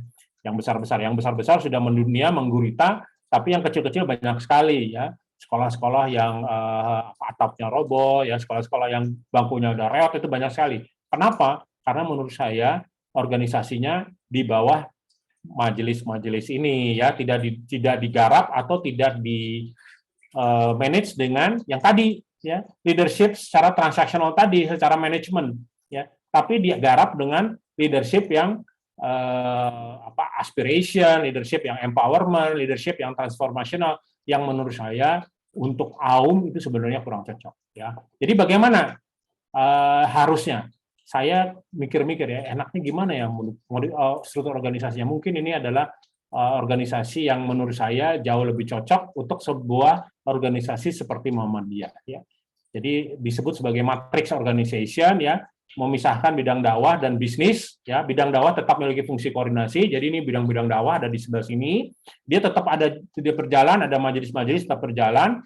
Majelis-majelis ini berkoordinasi dengan Aum-Aum, tapi Aum ini karena dia sifatnya adalah social entrepreneurship, maka dia harus dikelola secara business wise. Maka dia harus ada di bawah suatu organisasi, katakanlah seorang CEO ya, Chief Operating Officer gitu, yang dia membawahi, mensupervisi semua Aum-Aum, dan CEO ini selevel dengan ketua bidang ya, dia lapor kepada ketua atau wakil ketua. Kemudian di sini ada SKY itu Satuan Kerja Audit Internal. Jadi menurut saya ini akan menjadi semacam jalan keluar dari sisi organisasi, sisi leadership, bagaimana supaya Aum ini tidak makin bisa, kalau yang sudah gede-gede nggak ada masalah ya, UMM, Universitas Muhammadiyah Jogja, yang asetnya udah triliunan, saya kira nggak ada masalah. Tapi kan kita banyak sekali Aum yang masih kembang kempis. Justru ini yang harus diperbaiki. Caranya gimana? Organisasi ini menurut saya harus sedikit dimodifikasi sesuai dengan tadi yang saya sampaikan, prinsip-prinsip leadership di dalam ilmu modern, ilmu manajemen modern, ilmu leadership management, dengan cara Aum-Aum ini di bawah pengelolaan badan yang lebih profesional, tetapi dia tidak melepaskan diri dari majelis-majelis yang secara tradisional itu memiliki akses terhadap Aum-Aum ini. Jadi Aum yang terkait dengan sekolah ya di bawah majelis pendidikan, Aum yang di bawah Aum yang terkait dengan kesehatan ya di bawah majelis kesehatan, Aum yang lain di bawah majelis yang lain. Ya, misalnya Aum mengenai tablik ya mungkin misalnya TV atau misalnya radio ya, itu mungkin di bawah majelis tablik ini juga bisa ya. Intinya adalah Aum-Aum ini harus sesuai atau berjalan dengan prinsip social entrepreneurship, di mana mereka harus bisa laba, bisa profit, supaya apa? Supaya mereka ini sustain dan bisa mensupport semua kegiatan-kegiatan yang saya beri warna kuning. Semua kegiatan-kegiatan yang pada dasarnya adalah kegiatan suatu ormas. Karena inilah yang sebenarnya membuat Muhammadiyah itu berbeda ya. Dia adalah ormas yang fokus kepada kegiatan-kegiatan dakwah, tapi dia juga memiliki fungsi sosial yang semua kegiatan-kegiatannya berdampak kepada sosial. Ya. Oke, mudah-mudahan cukup jelas. Tadi saya kira ini lebih dari hampir 45 menit. Ya. Saya cukupkan, Mas Wid, untuk mungkin kita bisa diskusi. Ada pertanyaan, silakan. Mas Wid, silakan. Baik, terima kasih Pak Oka. Luar biasa ya, tadi udah dalam waktu yang cukup pendek sudah bisa menggambar keseluruhan yang bermula dari cerita conventional leadership, kemudian Islamic leadership, terus kemudian kita mengenal juga tadi disampaikan ada 4 jenis leadership ya, mulai dari ethical sampai yang terakhir transactional leadership, dan kemudian dipotretkan kepada bagaimana secara social entrepreneurship itu bisa apa yang prinsip-prinsip dalam manajemen modern itu bisa kira-kira diterapkan di dalam struktur Muhammadiyah. Langsung saja Bapak Ibu, mungkin sebelum kami sampaikan kesempatan untuk bertanya, apakah ada tanggapan lebih dahulu dari mungkin Pak Ahmad Purnomo atau Pak Agus Jamil mungkin? Silakan anu saja dulu, dibuka ke para hadirin untuk memberikan pertanyaan atau tanggapan. Baik, Bapak Ibu, barangkali ada yang bisa langsung menyampaikan pertanyaannya.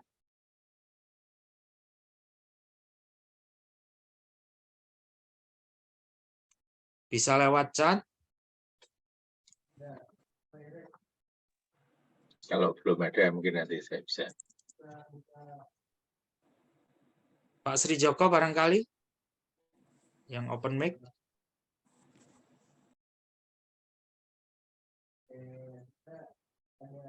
Baik, sambil menunggu nanti pertanyaan dari Bapak Ibu, mungkin dari Pak Agus, silakan Pak. Baik, terima kasih. Luar biasa. Ini kita mendapat asupan yang cukup bagus sekali dari praktisi di organisasi internasional lah gitu. Dan saya lihat memang Muhammadiyah ini strukturnya ya boleh ya mengkritik sedikit. Kita karena ada AUM dan juga ada gerakan dakwah gitu. Jadi organisasi ini juga perlu mempunyai desain struktur yang khas gitu, desain struktur yang khas. Tadi disebut, jadi sudah diberikan contoh beberapa organisasi, tipe organisasi, ada social enterprise, ada filantropi. Filantropi pun juga sekarang macam-macam, ada cabang-cabangnya, ada venture filantropi dan sebagainya. Nah, Muhammadiyah tumbuh dengan bentuknya yang unik dan saya kira tidak haram ya kalau melakukan metamorfosa, membentuk suatu strukturnya sendiri yang unik begitu ya. Yang artinya seperti metric organization itu memang tipe modern begitu ya. Nah, tetapi juga Muhammadiyah punya gerakan dakwah yang harus dipelihara dan kalau bisa itu bisa terbiayai sendiri begitu ya. Jadi tidak mencari sumber dana dari luar karena mesin organisasi sendiri itu sudah bisa melalui aum-aumnya itu menghasilkan dan memberikan bensin atau menjadi motor buat gerakan dakwahnya sehingga dakwahnya itu bisa lebih berkesan gitu. Apalagi tadi disebutkan Muhammadiyah ini organisasi yang boleh bilang terbesar di dunia. Saya sendiri pernah mendengar dari pada waktu itu saya di San Francisco ada satu konferensi, kemudian salah satu pembicaranya itu adalah salah satu presiden Bank Dunia, salah satu direktur Bank Dunia. Lalu direktur Bank Dunia itu orang India, dia mengatakan bahwa Indonesia itu ada organisasi yang mengelola sekolah yang terbanyak di dunia. Jadi Muhammadiyah itu adalah satu organisasi single, satu organisasi yang mengelola sekolah terbesar di dunia. Itu kita mungkin tidak merasakan, tapi orang lain mengamati bahwa itu suatu organisasi yang luar biasa di Indonesia. Seperti juga kita melihat kalau kita merasakan Indonesia ini sebetulnya kalau kita ngomong kekhalifahan ya, kekhalifahan atau itu dari kalau dulu kekhalifahan sebelum Utsmaniyah itu Abbasiyah ya, Abbasiyah kemudian itu mulai dari Andalusia sampai ke Persia. Nah, Andalusia, Persia. Kalau kita letakkan Indonesia itu juga sebetulnya luas sekali. Dia bisa sampai dari Andalusia atau dari Spanyol sampai ke Iran gitu, sampai ke Turki, ke Irak gitu. Jadi Indonesia adalah satu benua by itself, satu benua yang cukup besar gitu. Nah, ketika kita punya organisasi seperti Muhammadiyah yang ternyata juga sudah besar, maka kita juga perlu struktur desain organisasi yang baik gitu, yang tepat. Nah, gitu. Bukan hanya baik tapi tepat guna. Nah, guna kita adalah mendakwah Islamiyah itu tadi yang puncaknya adalah itu dakwah Islamiyah yang puncaknya itu, tapi motornya seperti tadi diusulkan Pak Oka, usul struktur matriks itu perlu dipertimbangkan saya kira. Jadi kita tidak bisa terus sama dengan seperti dulu ya. Cuma bagaimana jalannya, nah ini dia. Nanti mungkin para pemikir di Muktamar itu bisa memberikan masukan yang Muhammadiyah itu kan adem ayem, tenang gitu. Tidak ada memaksakan kehendak gitu. Cuma dengan tuntutan zaman gitu dan tuntutan keadaan bahwa organisasi ini besar, mengelola dana yang begitu besar, tanah yang berapa tadi? 20 juta hektar ya Pak? 20 juta meter persegi, 20 juta meter persegi. 10 juta meter persegi. Berapa? 10 juta. 20 juta. 20 juta meter persegi. 20 juta meter persegi itu udah satu negara sendiri. Jangan-jangan sudah lebih besar dari Singapura ya Mas ya? Sudah pasti lebih besar dari Singapura. Lebih besar dari Singapura. Lebih besar dari Brunei. Brunei Darussalam itu cuma berapa? 57.000 kilometer persegi gitu ya. Jadi ini memang satu hal yang serius Nah, mungkin kalau di korporasi gitu ya, atau misalnya di filantropi, organisasi filantropi besar, itu ada board of director yang di atas gitu. Kemudian ada board of executive. Nah, kita tidak tahu di Muhammadiyah ini ada board of executive dan board director atau tidak. Board executive itulah yang nanti membawai itu dia CEO tadi dan COO ya, Chief Operating Officer yang kemudian betul-betul profesional. Yang Pak Oka tadi menyebutkan mungkin leadership-nya model transactional leadership ya. Meskipun itu juga kemudian masih dikritik itu kalau ke transactional leadership itu karena selalu hitung-hitungan kalau bahasa Jawanya itu hitung-hitungan ya, artinya transaksional. Perlu kalau saya akan mengerjakan kalau akan mendapatkan imbalan sedemikian. Nah, ya, sedangkan yang seperti organisasi yang maju ya, itu saya dulu di Chevron, itu organisasinya disuruh sebagai organisasi yang transformasional. Transformasional itu leadernya adalah leader transformasi gitu, melakukan transformasi. Nah itu Muhammadiyah sudah umum sekali organisasi itu. Cuma manajer-manajernya ini yang penting dan tadi saya tertarik sekali ada satu poin ya, ada CEO COO gitu, Chief Operating Officer-nya. Ya, karena memang membawa AUM itu butuh kejelian ya untuk mengembangkan. Saya bersyukur sekali melihat bahwa Muhammadiyah ini cukup adaptif ya. Ada satu PKU misalnya, PKU Muhammadiyah. PKU itu sekarang di bawah satu kepemimpinan bekas top eksekutif dari Coca-Cola, top eksekutif dari Danone ya gitu.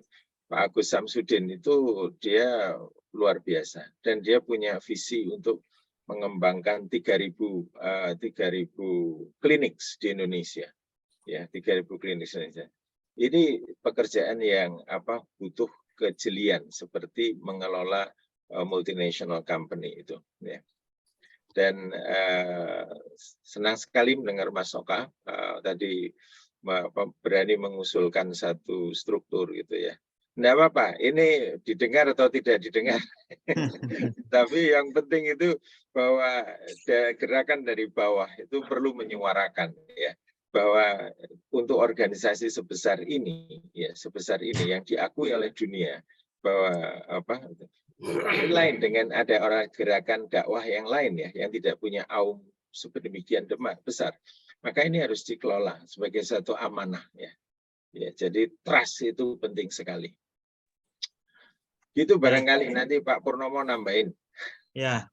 Ya, terima kasih. Pak Purnomo. Pak Ipung. Ya, terima kasih. Mana nih gambarnya? Oke. Jadi begini, yang pertama, saya ada buku.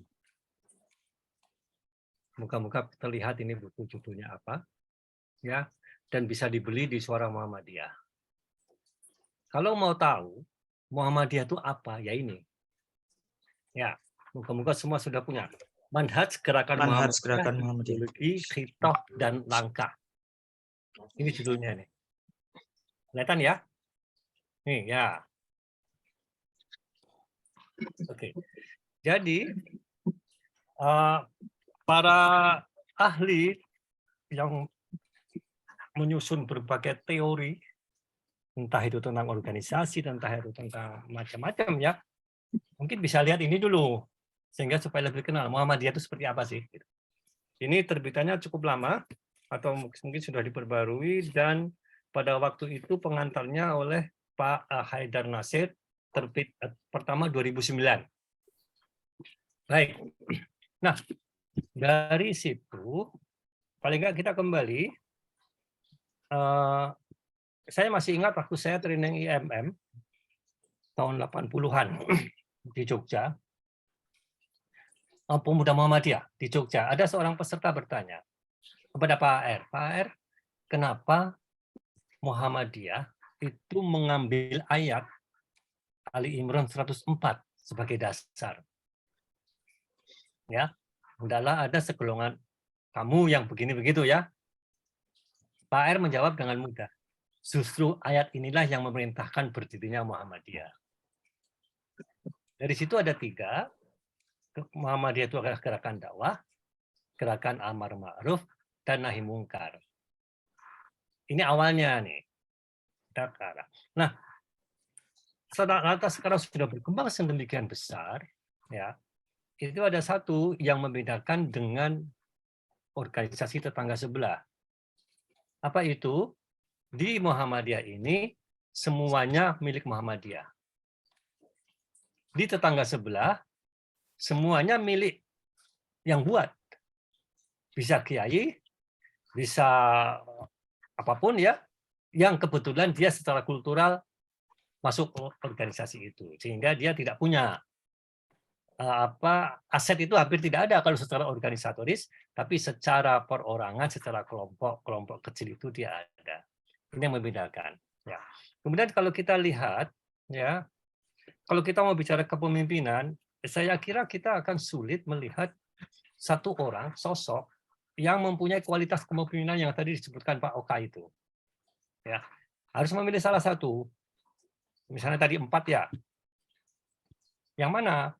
Nah, bahkan kalau kita nanti ada seseorang yang bisa menguliti leadership-nya Nabi Muhammad, ya, yang kita anggap dia paling komplit, dia juga kemudian mendelegasikan, memberikan sesuatu yang beliau tidak sanggup melaksanakannya, itu akan diberikan kepada orang yang dianggap lebih mampu untuk melaksanakannya. Itu. Nah, itu hanya prinsip-prinsip saya kira sederhana saja. Lantas saya melihat leadership di Muhammadiyah ini ya tidak ada persoalan yang mendasar. Kenapa? Berjalan 100 tahun tidak ada gejolak tentang leadership di Muhammadiyah. Karena apa? Karena sistemnya itu sudah berjalan. Seperti nanti kita lihat kalau kita bicara leadership pemilihan ya dari 200 sekian ya dari 216 kalau saya nggak salah dipotong dari 126 dipotong lagi menjadi 94 atau 95 nanti tanwir pertama hari Jumat itu dipotong menjadi 39 dipotong menjadi 13 dan pemegang suara terbanyak tidak harus menjadi ketua umum. Jadi kolektif kolegial ini yang menyebabkan maka ada satu karakteristik kepemimpinan di Muhammadiyah yang ternyata setelah sekian puluh tahun tidak ada masalah. Masalah kecil-kecil pasti ada sampai ke bawah, itu pasti ada. Ya, saya seperti saya sampaikan, masalah di kita itu manajerial, manajemen. Dan saya selalu mengatakan seorang leader itu tidak selalu seorang manajer. Nah, tadi hubungannya kan ada COO. Nah, mungkin itulah Jadi kalau kita lihat 13 orang yang nanti dibawa tambah 14, yang harus kita usulkan adalah harus ada seorang manajer di antara 13 itu. Pak Haidar tidak mungkin. Kita lihat yang 13 yang ada sekarang. Ya, Siapa yang bisa jadi manajer? jadi Itu harus eksekutif kita director. usulkan. Nah, kalau perlu nanti kemudian sampai ke bawah, karena tadi Aum dikatakan Aum itu di bawah, tidak di bawah PDM, ya, di majelis-majelis kan? Ya oke, silahkan. Karena memanage aset yang begitu banyaknya itu memerlukan skill yang tidak bisa dilaksanakan oleh seorang kiai. Pimpinan kita ini kalau kita mau jujur ya, pimpinan Muhammadiyah itu kan sejak Pak Amin Rais itu profesor terus. Satu, tapi bukan profesor manajemen. Kita lihat saja. Kita kehilangan pimpinan Muhammadiyah yang kiai itu sejak Pak Ahmad Azhar Basir. Sebelum itu hampir semua kiai, kecuali Pak Yunus Anis. Pak Yunus Anis kiai juga, dia kolonel, tapi dia di Pusroh, Angkatan Darat. Sampai Kiai Dahlan, kiai semua. Tapi sesudah Pak Amin, atau masuk ke Pak Amin Rais, profesor, tapi tidak ada satupun profesor di bidang manajemen. Yang kiai, ya mungkin Pak Pak Din Samsudin, itu memang pendidikannya kan ya, dia sempat di kontor dan segala macam, mungkin ilmunya cukup ya. Tapi yang lain kita lihat. Pak Syafi'i Ma'arif, Madrasah Mu'alimin. Sesudah itu ilmu sejarah. Pak Haidar, sosiologi. Nah, jadi kalau mau diusulkan, kita membahas satu usulan, kita desakkan itu. Seorang manajer yang bisa memanage 3 hal. Ini saya sederhana saja, pandangan orang, bukan orang ahli manajemen. 3 hal saja, manajemen sumber daya, manajemen aset, uang, 3. Ya. Saya kira itu dulu sementara, terima kasih.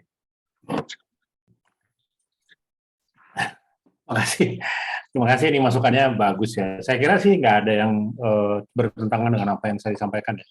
Masuk juga yang dari Pak Ahmad Purnomo yang terakhir. Presentasi saya tentu tidak bermaksud untuk mengecilkan ya, tidak ya. Bahkan di belakang saya sudah dari awal menyampaikan bahwa nggak ada nothing wrong with Muhammadiyah. 107 years of service, nggak ada masalah. Cuma bagaimana sekarang meningkatkan kan gitu. Kalau meningkatkan pasti bisa. Kalau meningkatkan pasti bisa. Ya. Sudah punya 20 juta, sudah punya 120 juta meter persegi, udah punya sekian ratus PTM, punya 4.000 sekian masjid. Tapi kan ya ada juga sih problem selalu ya. Ada SD yang roboh, ada SMP yang ada masjid yang diambil alih, dan itu selalu ada. Saya kira masalahnya adalah bukan masalah, tapi bagaimana kita meningkatkan supaya dampaknya makin lama makin luas. Itu aja sih. Dan tadi sebenarnya sudah disampaikan juga sama Pak Purnomo dan kemudian Pak Gus Jamil juga. Jadi yang saya usulkan itu sebenarnya adalah bagaimana mengempower. Karena organisasi Muhammadiyah ini organisasi yang agak unik ya. Bukan agak, tapi sangat unik. Di mana dia ormas, tapi dia punya AUM. AUM-nya ini harus di-manage secara profesional. Tadi saya sebutnya menggunakan transactional leadership. Walaupun agak sedikit salah ya, karena transactional leadership jadi seolah-olah take and give. Selalu harus dibayar baru mau kerja. Nggak selalu gitu, Pak Agus Jamil. Itu nanti kita bisa perdalam teorinya ya. Jadi transactional leadership itu nggak harus selalu dengan uang. Nah, ini memang selalu, karena istilahnya transactional berarti transaksi. Padahal sebenarnya belum tentu ya. Karena ada juga yang sifatnya non monetary. Jadi bisa juga transactional leadership, tapi di situ ada transaction dengan transaction yang bukan uang. Ya, misalnya di situ ada pengakuan, misalnya di situ ada karena kan kalau kita lihat dari teori, balik lagi ke teori ada Maslow Maslow pyramid itu. Yang paling bawah uang, tapi yang paling atas bukan uang lagi. Nah, itu juga bagian dari transactional leadership. Jadi intinya adalah bahwa nggak ada yang salah dengan Muhammadiyah selama ini. Kalau ada problem ya problemnya adalah good problem. Sesuatu yang kita harus pikirkan supaya kita makin besar, supaya kita makin banyak dampak yang kita bisa berikan kepada masyarakat, kepada negara, dan kalau kalau boleh kita internasional, sekarang internasional katanya Muhammadiyah internasional, go to Australia, go to Spain, go to manapun ya, udah mulai punya di sana sini. Saya kira ya dengan organisasi yang lebih baik ya, di mana kita punya tadi matrix organization yang satu sisi yang organisasi dakwah tapi sisi yang lain organisasi bisnis. Kalau kita bisa berjalan dulunya dengan baik kan, saya kira ini bagus kan. Saya kembalikan ke Mas Fit. Thank you for the. Ya, baik. Jadi mungkin benang merahnya dari keperluan adanya praktek-praktek manajemen itu kan karena tadi yang kalau kita lihat di paling kiri ada charity, di paling kanan ada yang business oriented, di tengah-tengah kan social entrepreneurship tadi ya, social enterprise, di mana ada semacam motif bahwa apa yang dilakukan Muhammadiyah itu kan harus sustain. Nah, sustain tentu nggak bisa fully mengandalkan apa yang dari pemberian pihak eksternal. Mungkin itu kira-kira yang akan menjadi challenge kita. Ini mirip mungkin sedikit kami tambahkan juga ya, kasus ketika kita mulai banyak cabang istimewa Muhammadiyah yang di luar, itu ternyata ada kadang sebetulnya misalnya seperti yang di PCIM Prancis itu kan karena mahasiswa yang menjadi pengurusnya sudah mulai pulang ke tanah air, akhirnya tidak ada yang meneruskan. Nah, itu semacam bagaimana sebuah organisasi itu harus sustain, once sekali didirikan dia harus bagaimana dia tetap beroperasi seterusnya gitu. Itu mungkin yang perlu dipikirkan dari sisi aspek manajemennya. Baik, Saya kira kalau sudah. saya boleh tambahkan, Pak Wid. Ya, gimana Pak? Jadi begini ya, di Muhammadiyah itu yang dibayar adalah mereka yang di AUM. Yang dipengurus tidak ada yang dibayar. Ini yang membedakan dengan organisasi yang lain. Bahkan organisasi filantropi pun sebenarnya mereka masih dibayar pengurusnya. Tapi kalau kita tidak. Bahkan kalau perlu pengurus itu cucul duit. Ya. Tapi uang didapat dari AUM dan mereka yang di AUM itulah yang dibayar. Jadi kita ini kalau sebagai organisasi Muhammadiyahnya, kita itu crowdfunding, ya kan? Bahkan ini coba saya tanya satu persatu ini, dari sekian banyak ini yang anggota Muhammadiyah berapa yang bayar iuran?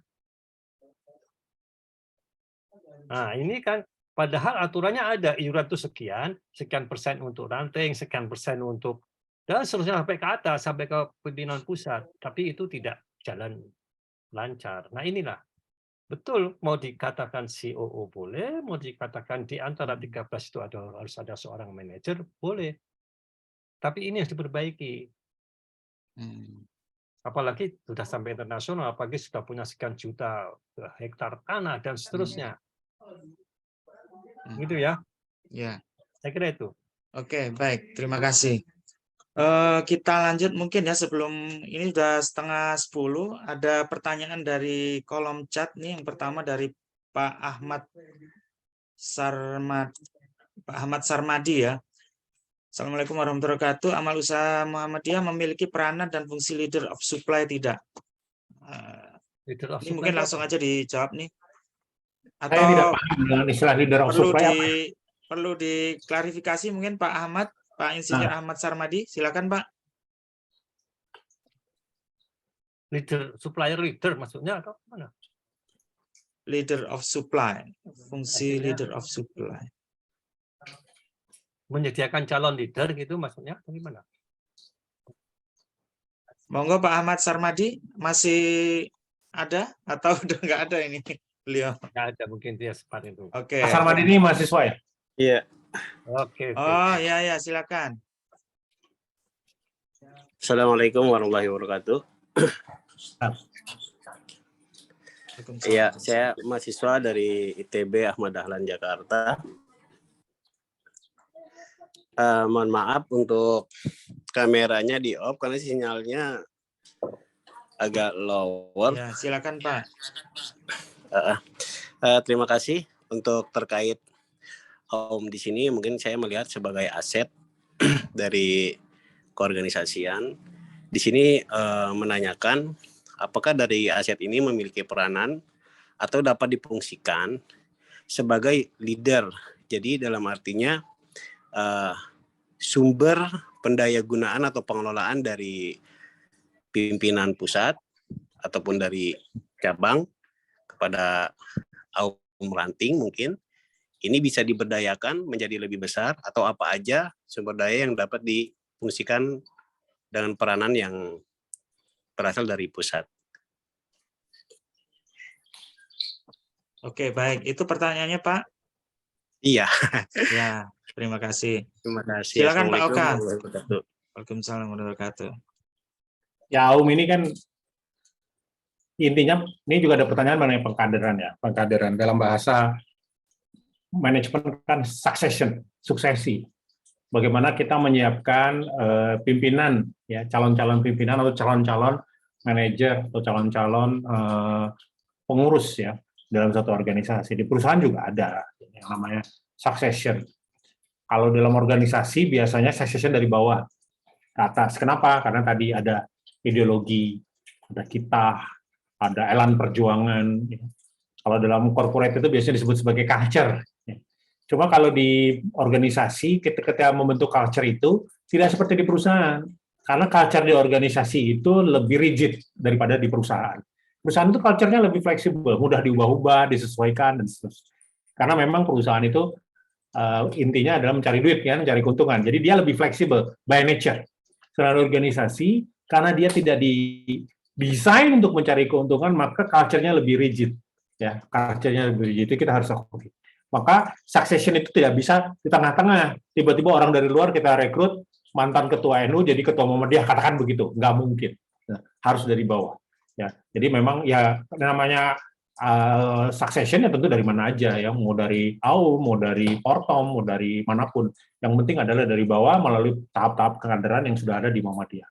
Tapi khusus untuk AUM karena ini adalah bisnis, harusnya tidak mengikuti pola itu, ya. Tidak mengikuti pola itu, dan kita harus pikirkan kalau AUM ini mau didesain seperti social entrepreneurship atau social enterprise, maka dia tidak boleh atau tidak seharusnya mengikuti pola yang seperti di organisasi. Kalau kita lihat Muhammadiyah ada dua model ya, ada ormas, ada AUM. Organisasinya ini memang campuran ya, hybrid ya. Nah, yang di AUM ini memang agak berbeda ya. Kita tidak misalnya rektor Universitas Muhammadiyah atau perguruan tinggi Muhammadiyah, ya nggak necessary bahwa dia harus orang Muhammadiyah lah. Yang penting dia profesional dan bagus untuk menjadi posisi rektor, kan nggak perlu dia harus punya mantan anggota IPM atau anggota PPM, kan nggak begitu ya kalau AUM ya. Tapi ini kita harus diskusikan, harus bicarakan, dan harus jelas gitu ya. Cuma nanti kalau begitu masuk ke tingkat pengurus ya, itu yang harus harus ditekankan bahwa yang namanya succession, yang namanya organisasi ormas itu harus pengkaderannya dari bawah. Ya, itu saya kira juga menyangkut pertanyaan yang tadi dari Pak Rumadi ya mengenai kader. Ya, jadi kader itu harus dari bawah. Kalau untuk ormas, tapi kalau untuk AUM saya kira tidak perlu. Ya. Tapi ini balik lagi, ini tentu bagian dari diskusi yang menarik untuk selanjutnya karena bagaimanapun organisasi ini unik ya. Kemudian yang lain ya, Mas Fit, saya langsung jawab aja. Ya, silakan langsung aja. Ada lagi yang dari Mas ini tadi dari Pak Sri Joko, leader yang terus menerus. Nah ini ya, leader yang terus menerus. Khas sekali ya, di ormas itu nggak ada masalah ya, mau memimpin berapa puluh tahun juga nggak ada problem. Karena apa? Karena kan di situ bidangnya dakwah. Ya, jadi agak berbeda dengan AUM, karena AUM itu bisnis. Kalau bisnis, kalau bisa berganti dengan cepat, supaya apa? Supaya ada refreshment, supaya ada pembaharuan. Ya, saya tidak ingin komentar apakah Pak Ketua yang sudah 15 tahun, 20 tahun jadi ketua terus gimana. Menurut saya, kalau untuk ormas memang agak berbeda ya, rule of thumb-nya. Ya, rule of thumb-nya agak berbeda. Kemudian mengenai gairah berdakwah. Gairah berdakwah udah hilang. Kita harus lihat, kita teliti, karena di beberapa daerah lain justru makin menguat. Kenapa hilang? Ya, kenapa hilang? Dan menurut saya yang menarik di Muhammadiyah ini kan AUM-nya. Menarik AUM-nya sebenarnya, karena AUM itu ada greget ya. Ada greget, kita ingin mengembangkan bisnis, mengembangkan usaha. Memang tadi sesuai dengan Pak Ahmad Purnomo bilang, kalau AUM dibayar, digaji. Ya. sedangkan pengurus nggak digaji. Ya mungkin itu juga salah satu yang harus kita pikirkan, kenapa daerah di lapangan di beberapa tempat itu memudar. Ya, balik lagi tadi makanya Pak Haidar Nasir, Pak Ketua bilang yang salah satu yang perlu direvitalisasi ideologi. Gitu. Ya. Jadi penguatan ideologi harus dikuatkan lagi supaya apa? Supaya dakwah itu tidak berkurang. Supaya dakwah itu tidak berkurang. Saya tidak ingin membahas itu lebih dalam ya. Nanti silakan teman-teman yang lebih ahli lah ya soal bagaimana gairah dakwah ini menghilang atau berkurang nih. Saya kira ya itu silakan mungkin teman-teman lain lebih paham lah. Ya. Itu aja Mas Yip. Baik, sudah jam 9:36, mungkin last question, pertanyaan terakhir barangkali masih ada dari Bapak Ibu yang ingin bertanya, silakan secara langsung. Kalau tidak ada, mungkin kita tutup Mas Wid, boleh webinar kita. satu? Oh ya, silakan Pak Kus. Satu aja. Tadi beliau itu kalau dalam penangkapan saya ya, itu ada sedikit memisahkan bahwa untuk Aum itu saya lebih suka seperti Pak Mas Ipung ya, Ahmad Purnomo, itu managerialship, artinya Aum itu di-manage, mungkin kalau bahasanya beliau itu seperti organisasi modern ya, dengan teori-teori organisasi modern. Jadi salah satu pendekatannya adalah sociopreneurship ya. Nah, ini saya hanya ingin mengungkapkan satu, kebetulan mungkin beliau juga belum bahas ya, apakah saya lebih suka mengatakan soal manajer itu dari atas atau dari bawah. Di Muhammadiyah itu kenyataannya adalah Aum itu adalah tumbuh dari bawah. Jadi bukan dari pimpinan pusat, kemudian dia memerintahkan, kemudian enggak. Tetapi dari warganya sendiri, itu mereka mungkin dengan semangatnya itu membuat, kemudian berjalan, ya. Jadi dan yang di atas itu pimpinan pusat itu hanya mensahkan bahwa itu menjadi bagian dari Muhammadiyah. Nah, yang ingin saya tanyakan dengan persoalan seperti itu, kira-kira apa ya, kalau kita katakanlah punya semacam kayak manajer ya untuk sociopreneurship, itu kalau dalam bahasa saya, kalau drop-dropan dari atas, apakah itu juga menurut saya akan menimbulkan bukan menimbulkan persoalan ya, tetapi sesuatu yang menarik untuk dipikirkan. Jadi kemudian tiba-tiba seperti tadi ada orang ini ahli dicomot dari atas, suruh ngatur Aum seluruh Indonesia. Sedangkan sifatnya Aum sendiri itu adalah dimiliki yang di bawah gitu, bukan dari atas. Itu di Muhammadiyah kendanya seperti itu. Ya mungkin beliau bisa memberikan sedikit pandangan ya. Untuk kasus ini juga unik nih.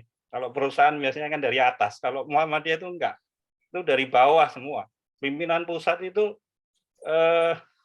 bahkan sering kan kita mendengar bahwa pimpinan pusat itu enggak punya apa-apa. Dia hanya datang dan mensahkan aja. Semuanya itu dari bawah gitu. Nah, silakan, beliau. Bagus sekali, bagus sekali. Ini yang menurut saya tadi presentasi saya juga belum cover itu. Walaupun sebelumnya diskusi-diskusi di antara kita juga udah sering kita ngomong soal bottom up initiation ini ya, bottom up initiative ini. Yang pertama adalah mengenai level of organization. Ya, jadi kalau saya bilang ya organisasi itu nggak boleh levelnya di PPM. Yang tadi CEO itu, makanya tadi kalau teman-teman lihat gambar saya itu adanya di level daerah. Jadi yang memanage AUM itu harusnya di daerah. Jadi COO itu adanya di daerah, bukan di pusat. Jadi menurut saya tidak ada PPM itu membuat, ya mungkin bisa juga ya, misalnya untuk organisasi segede Universitas Muhammadiyah Malang gitu. Kalau diatur sama daerah Malang kayaknya udah nggak cocok. Gitu. Mungkin ya. Tapi menurut saya yang cocok di Muhammadiyah, level AUM itu di manage di daerah. Ya, bukan di wilayah dan bukan di pusat. Tapi juga tidak di cabang dan tidak di ranting karena nanti terlalu kecil.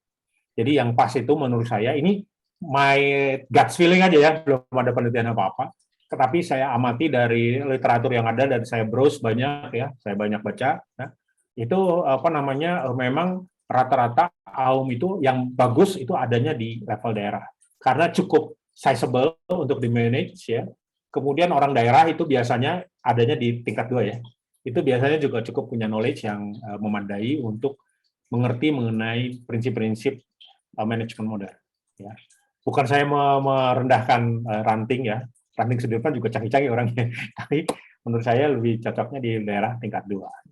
Kemudian mengenai bottom up inisiatif, ya. Ini juga yang sangat unik ya. Tapi dengan kita punya, jawabannya ada 2 Mas Kus. Dengan kita yang sudah punya banyak sekali ini, ya tentu kita perlu manajemen yang khusus ya. Jadi apa namanya, existing AUM ini harus di-manage dengan baik. Itu intinya.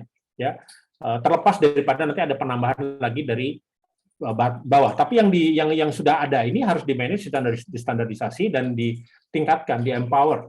Ya.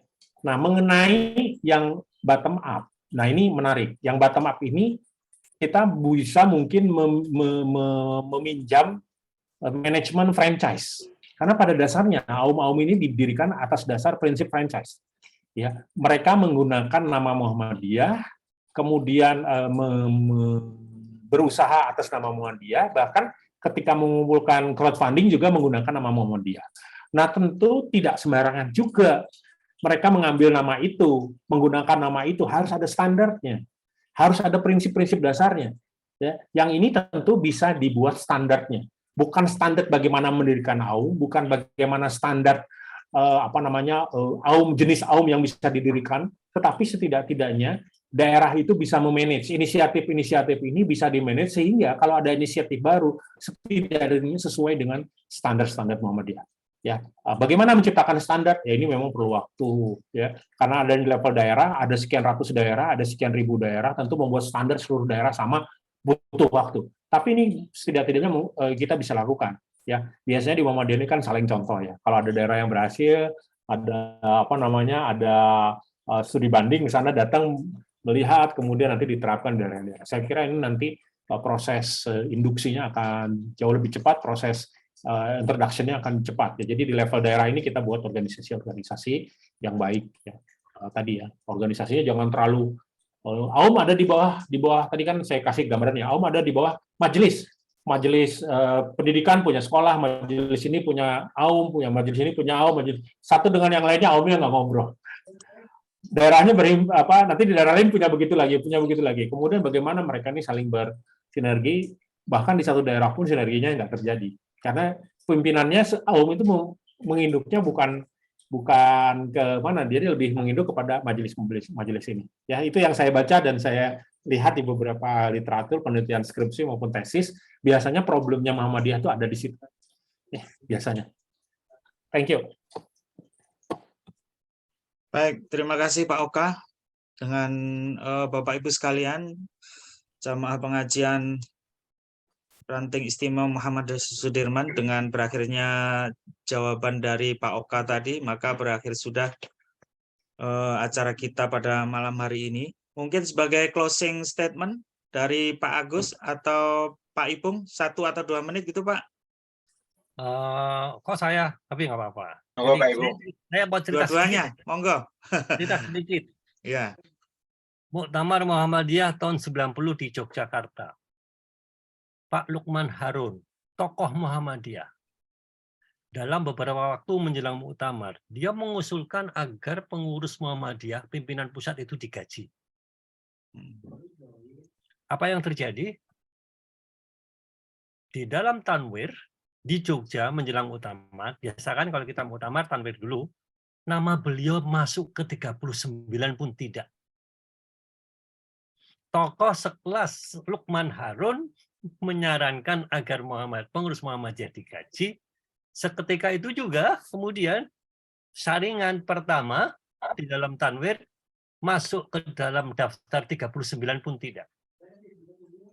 Jadi kita bisa merasakan girohnya bermuhammadiyah itu kemudian kalau diganggu dengan hal-hal seperti itu, jadi sepancam ya tersinggung atau bagaimana.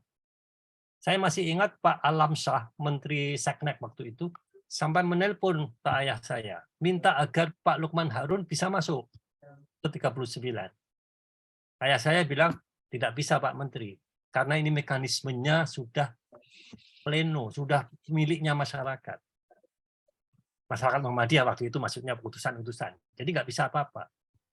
Nah inilah yang kemudian sampai sekarang saya kira, ya itu yang terjadi, pengurus itu tidak digaji. Itu yang pertama. Yang kedua adalah sebenarnya kita perlukan itu apa? Selain manajemen atau manajer tadi ya, itu adalah di sisi pimpinan pusat. Dan mungkin sudah ada, cuma kita perlu, kalau para ahli ini mau membantu, membuatkan SOP.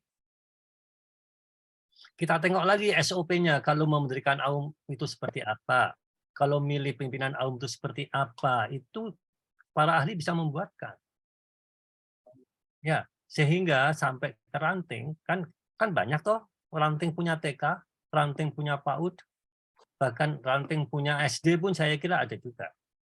Dan kalau yang pernah ngurusi AUM, pasti tahu bahwa dari AUM itu juga ada setoran dalam tanda petik ya, ke pengurus.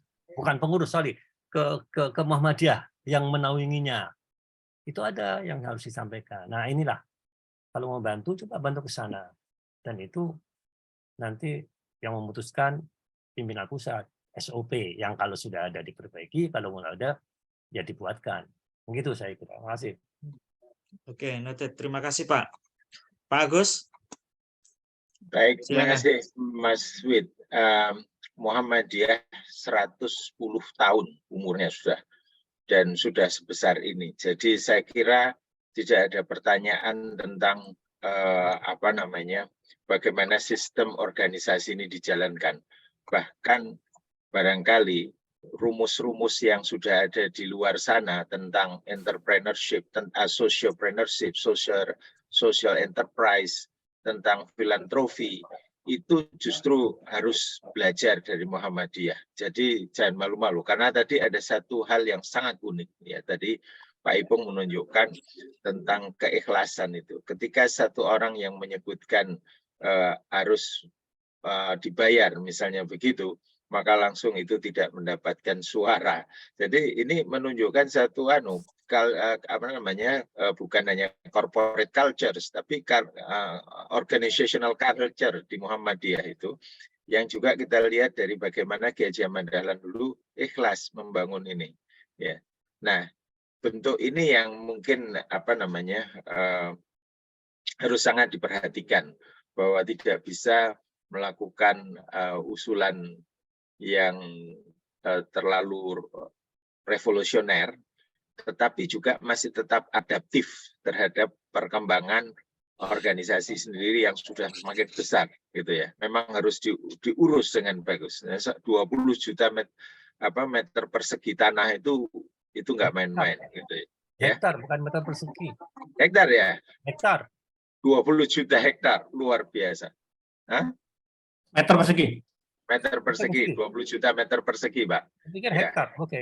Bukan, itu dibagi 100.000 aja, nggak apa-apa. Masih juga berpuluh ribu hektar. Ya, artinya itu beda dengan Muhammadiyah ketika masih diurus orang-orang kauman dulu, Pak Ipung ya. Jadi memang udah memerlukan satu instrumen yang cukup canggih begitu untuk bisa mengelola. Nah, itu kuncinya ada di desain organisasi, saya kira. Desain organisasi itu, desain struktur organisasi. Itu yang nanti perlu alon-alon disinggung, terutama dalam hal manajerial, mengurus organisasi. Bukan di leadership-nya. Leadership-nya tetap kiai boleh, profesor boleh, itu juga untuk tidak perlu ada batas. Selama dia masih disukai, selama Maya boleh terus gitu. Tidak ada 2 periode cukup, itu enggak ya. Ini Muhammadiyah bukan begitu.